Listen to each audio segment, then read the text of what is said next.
Whether you're a seasoned vet at using strength training to boost your cycling performance, or maybe you're a beginner or a triathlete, one of the biggest questions we have right now is, do you need heavy weight in order to see progress?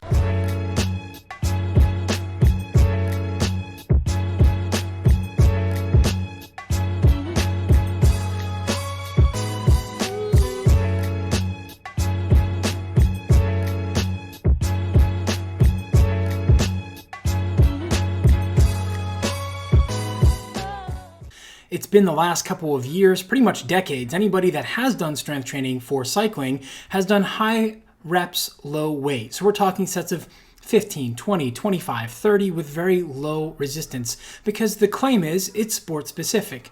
But there's a problem with this. And it's not just that we're already getting so much of those types of contractions out in our sport, but it's that you're actually missing the point of what we're actually looking to get out of our strength training. Or if you're like a lot of well-meaning but misinformed cycling coaches who have done a little bit of strength training, they'll come out and say something like, yeah, man, if you're going to do strength training, you totally need to dial back on your on-bike hours because you're going to be so sore, you're not going to be able to ride the bike anyhow. So yeah, it's off-season only and you're going to be sore as hell. So just dial back on the bike and you'll be all good. While they mean well, there's a lot that they're not understanding, and a lot of us don't understand about strength training and what we're actually looking for out of our strength training. Certainly, we want to see ourselves get stronger, but one of the big obstacles that we have as cyclists and triathletes is that we don't care about the weights that we're moving in the gym. And I really mean that. You can come in any day of the week that I'm working with a cyclist or triathlete, and you will ask them, how often does Coach Brodie ask you what weight you're doing or what your 1RM is or compared to a year ago? I don't. It doesn't matter. What does matter is that we're getting tension in the right places, we're getting the right muscles to move, we're getting the correct postures, and we're getting you to be able to breathe properly as you go through these ranges of motion. That's what we're after with our strength training. So do you need to lift with heavy weights? The answer is at some point, absolutely. You are going to need those heavier weights. We're going to need to have those structural adaptations. We're going to have the tissues of the body get some type of changes to deal with those heavier loads, especially if you're looking to see the strength gains carry over onto the bike, to your sprinting, and to allowing you to be a better, healthier, and better moving human being, which who doesn't want that? Nobody, right? So as we go forward, one of the most important things for you to understand is you don't need heavy weights.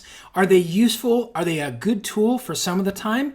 Absolutely. However, most of you are not going to be there because the movements need to be refined well before we even think about bringing the maximum strength. Now, I know what some of you are thinking. If you took my strength training for cycling success course or triathlon success course, you're thinking, Coach Brodie, but you say the third stage of developing strength is maximum strength. So you're saying I shouldn't use heavy weights? Like, what is going on with that? Well, the answer is it depends.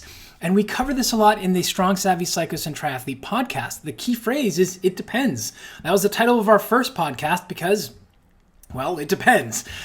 We went through this, and yes, you need maximum strength, but maximum strength doesn't always directly correlate with the total amount of maximum weight you can move. It has to do with postures, positions, and coordination. That's it.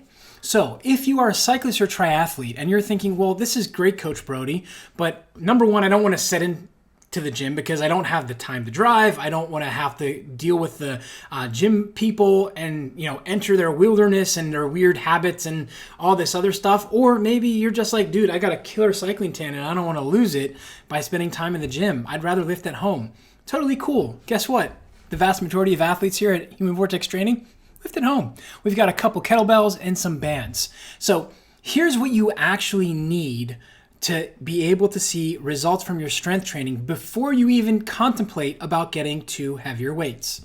Number one is going to be better coordination and position. So these two kind of correlate together. You'll see here that there's a photo of me doing a kettlebell swing, showing you how to get a full body lockout, including ribs down, chin tucked, glutes fired, and pushing into the ground. Now, unfortunately, a lot of people can't do this as cyclists. The hip flexors are too shut down, the abdominal hoop is not working properly, so you're not able to get into these positions of power, and it really saps your ability to be able to be an athlete at all. Even though it's sport specific, the body likes to have balance and to be able to move regularly. So this is really important. Number 2 is going to be the coordination to move well. So here we're looking at a double hover kettlebell deadlift.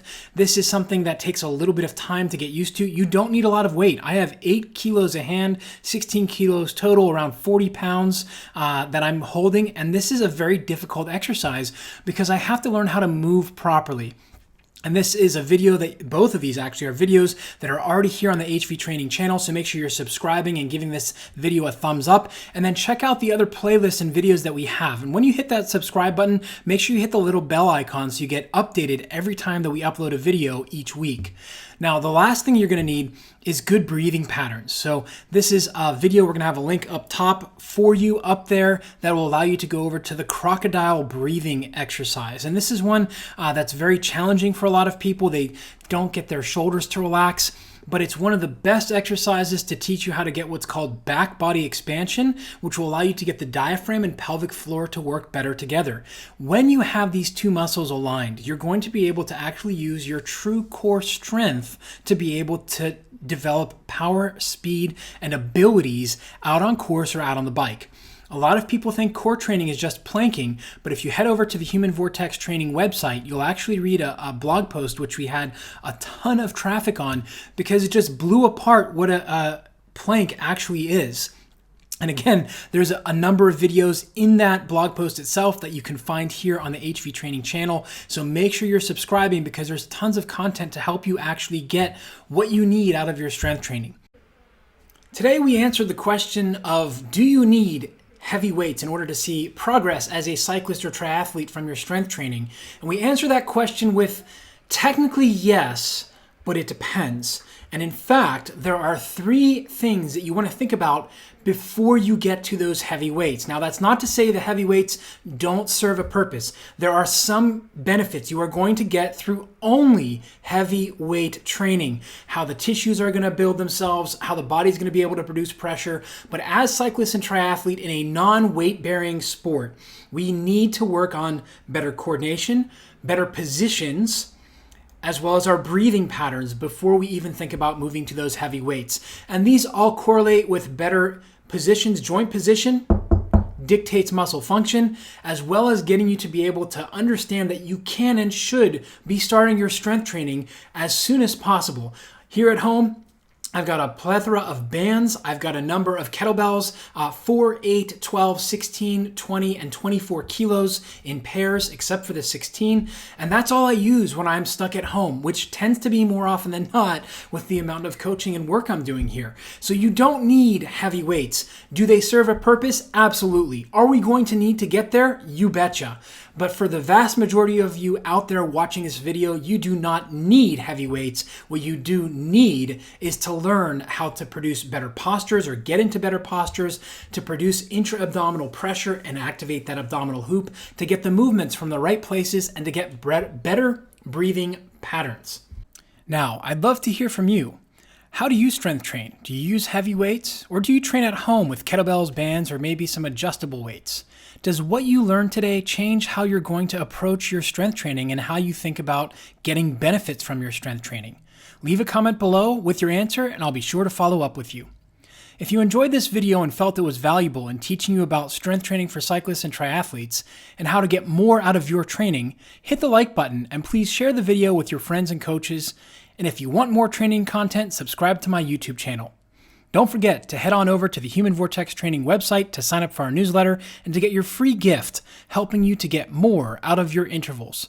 And until next time, remember, train smarter, not harder, because it is all about you.